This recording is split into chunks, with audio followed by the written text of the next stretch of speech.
जम्मू काश्मीરના કિશ્તવાડમાં વાદળ ફાટતા તબાહી ધાર્મિક યાત્રા માટે ભેગા થયેલા અનેક લોકો તણાયા 30 થી વધુના મોત રેસ્ક્યુ ઓપરેશન ચાલુ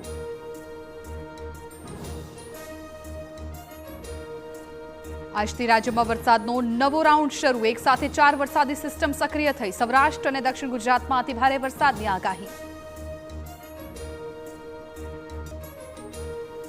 અમદાવાદના વટવા આવાસમાં ફાયરિંગ મામલે 5 આરોપીઓનું પોલીસે કર્યું રિકન્સ્ટ્રક્શન મહિલા પર કર્યું હતું ફાયરિંગ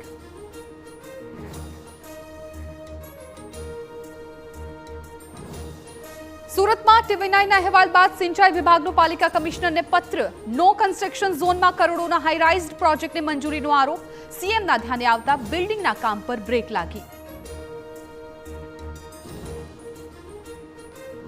પાર Tapi Narmada river link project રદ થયા બાદ પણ વિરોધનો વંટોળ ધરમપુરની મહારેલીમાં મોટી સંખ્યામાં ઉમટ્યા આદિવાસીઓ કહ્યું કોઈ કાળે નથી જોઈતો ડેમ